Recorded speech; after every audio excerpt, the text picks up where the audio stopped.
The ceremony was about to begin. I looked toward the seating area and felt my heart sink. My parents stood against the back wall, still holding their modest gift, unsure where they belonged. Every single chair was taken by his family. His aunts, his uncles, cousins I'd never met. Rows that were meant to be shared, claimed entirely by them. My mother caught my eye and smiled, trying to appear proud, but I saw the hurt she was trying to hide. My father's jaw tightened, his silence louder than any protest. I walked to his mother. "Excuse me," I said politely. "Could some of your family move? My parents need seats." She looked at me, then at my parents. Her lips curled into a smirk. "They look poor," she said coolly. "They should be used to standing." My name is Iris Young. I'm 26. And in that moment, I heard my future mother-in-law insult the two people who had sacrificed everything for me. "That's incredibly rude," I said. She smiled faintly. "It's honest." I turned to my fiancé. Devin stood laughing with his groomsmen. "Devin, your mother just not now." "Iris," he interrupted. "We're about to start." She insulted my parents. "They're standing because your family took all the seats." His cousin chuckled. "Well, do they have money or not?" My face burned. "That's not the point." Devin grabbed my arm hard. "Stop making a scene." He muttered, "I'm asking for respect." He pulled me aside. His expression turned cold. "Watch your mouth." "Or what?" The slap came without warning. Sharp, loud, right across my face in my wedding dress in front of 200 people. The room fell silent. Then his family laughed. His mother clapped slowly. "That's how you handle her, son." My parents rushed forward, but I raised my hand, stopping them. I looked at Devin, really looked at him. "You just made the biggest mistake of your life." He laughed. "What are you going to do? Run home crying?" I pulled out my phone and made one call. "It's me. I need you now." Devin smirked. "Who are you calling?" "Your daddy." "No," I said calmly. "My brother." His smile faded. "So what?" I met his eyes. "So you should have asked why." The hall buzzed with uneasy whispers. Guests shifted in their seats, pretending not to stare, while Devin's family continued laughing as if nothing had happened. My cheek still burned, but I refused to touch it. I would not give them the satisfaction. Devin adjusted his cufflinks with a careless smirk. "You're overreacting." "Iris, it was a joke." "A joke?" I repeated softly. "You slapped me." His mother stepped forward, her voice dripping with condescension. "You embarrassed our family." "Devin simply corrected you." "Corrected?" The word echoed like an insult carved in stone. My father clenched his fists. His face flushed with restrained fury. "We should leave," he said quietly. "No," I replied, my voice steady. "Not yet." Across the hall, guests murmured behind raised programs and champagne glasses. Some looked sympathetic. Others looked entertained. Devin sighed impatiently. "Can we move on? The ceremony is delayed because of you." I met his gaze calmly. "There won't be a ceremony." Laughter rippled through his relatives. "Oh, please."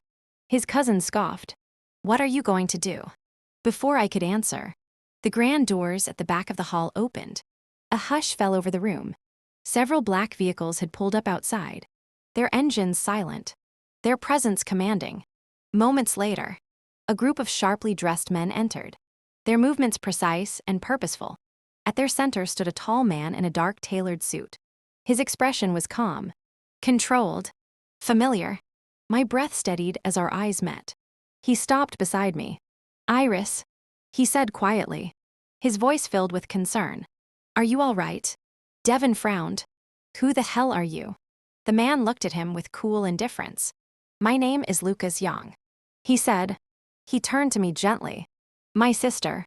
And in that moment, the laughter stopped. Silence fell over the hall. The laughter died instantly, replaced by uneasy whispers, as every eye turned toward the man standing beside me. Lucas Young stood tall and composed, his presence commanding without effort. Devin scoffed. "So what?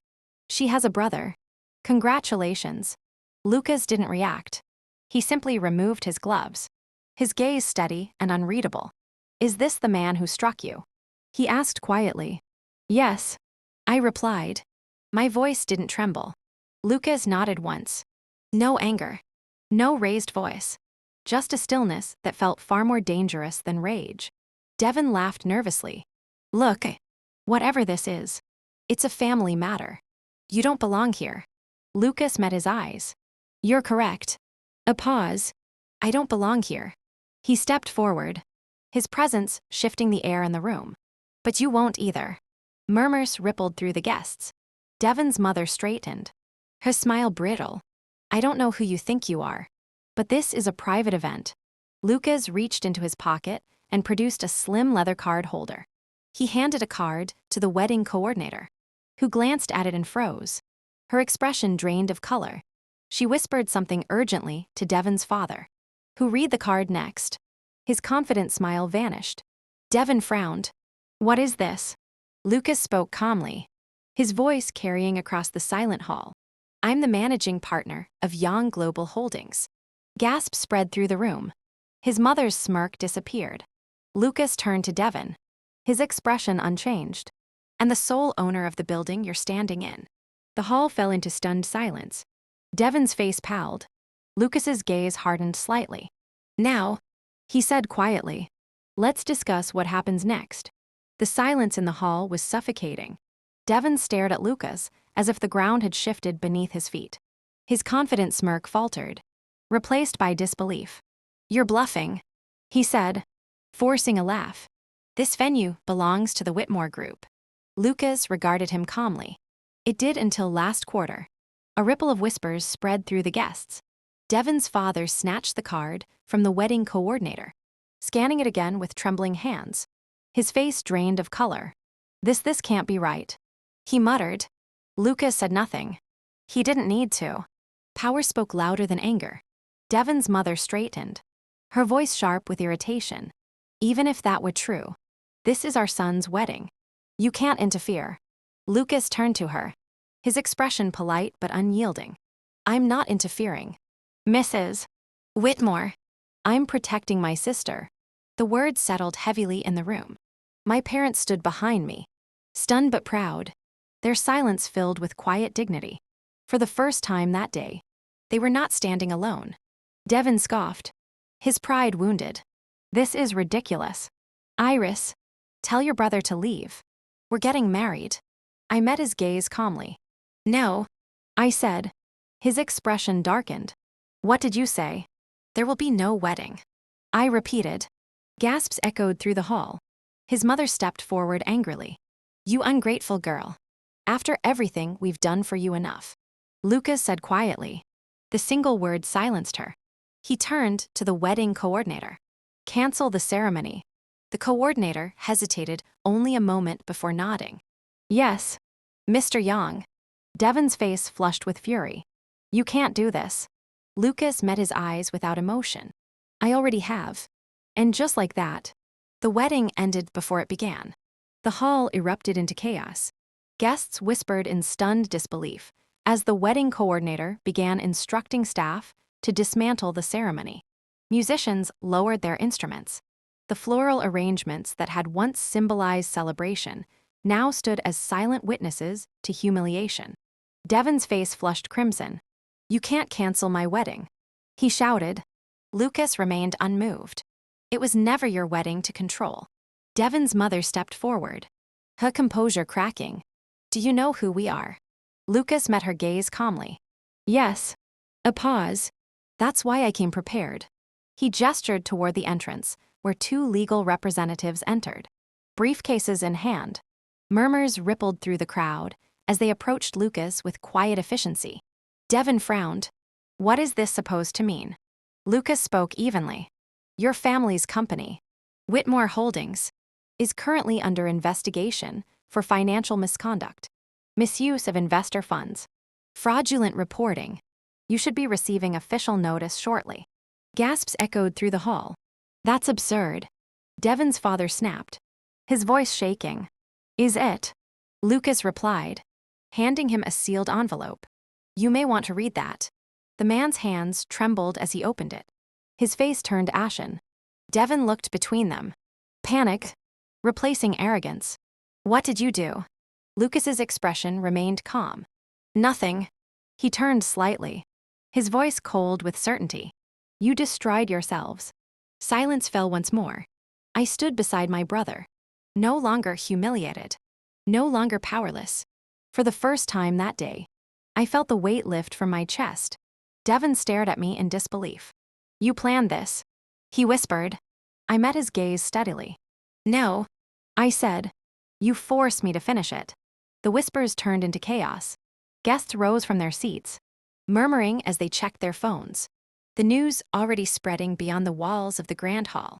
Devin's father stared at the document in his trembling hands, his face pale and slick with sweat. This is a mistake, he muttered.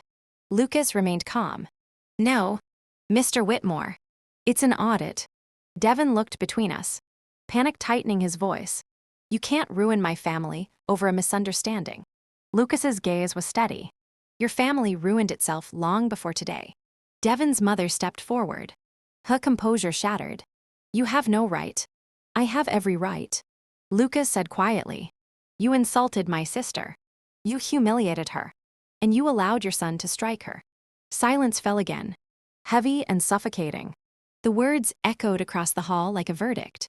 Devin turned to me, desperation replacing arrogance. Tell him to stop. This is getting out of control. I met his eyes calmly.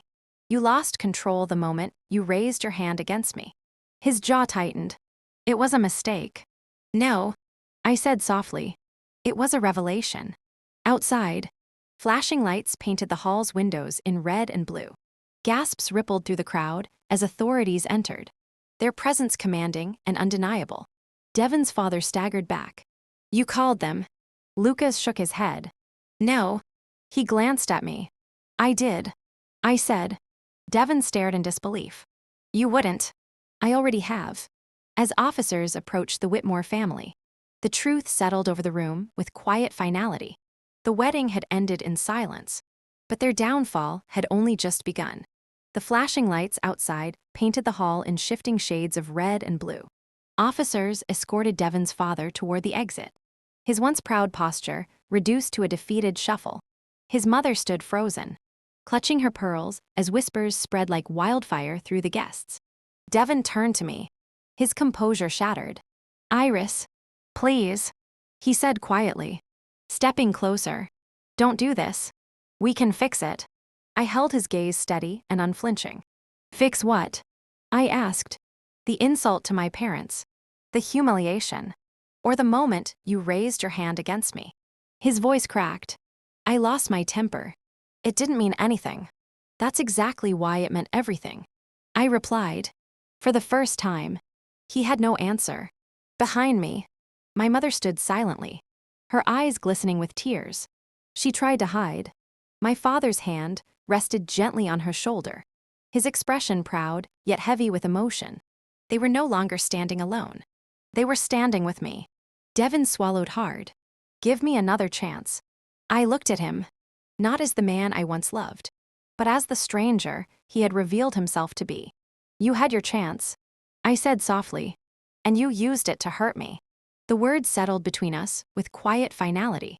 Lucas stepped forward, his presence calm and protective. It's time to go. Iris. I nodded. As we turned to leave, Devin's voice followed me, desperate and broken. You'll regret this. I paused at the threshold, glancing back one last time. No, I said quietly. I'll remember it.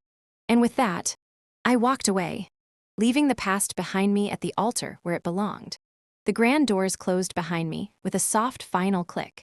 The laughter, the whispers, the humiliation, everything I had endured inside that hall faded into silence. Outside, the evening air was cool and steady, brushing against my skin like a promise of freedom. For the first time that day, I breathed, not as a bride, but as a woman who had chosen herself. My parents stood beside me, no longer overlooked, no longer humiliated. My mother's eyes shimmered with unshed tears, her hand gently squeezing mine.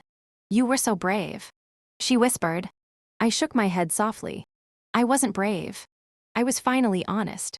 My father smiled with quiet pride, the tension gone from his jaw. You reminded them who you are. I glanced at Lucas, standing calm and composed beside us. His presence had not been loud or vengeful, only steady, unwavering, and protective. Thank you, I said. He offered a faint smile. You never needed saving. Iris, you only needed to be seen. The words settled gently in my heart. Days later, the story spread across headlines. An extravagant wedding halted, a powerful family exposed, and a bride who refused to remain silent. But the attention no longer mattered. What mattered was the quiet peace that followed. One evening, I stood with my parents beneath the soft glow of city lights, laughter replacing the silence that had once defined us. They were no longer standing in the shadows, and neither was I. I had walked down the aisle expecting a future. Instead, I walked away with something greater. My dignity, my voice, my freedom.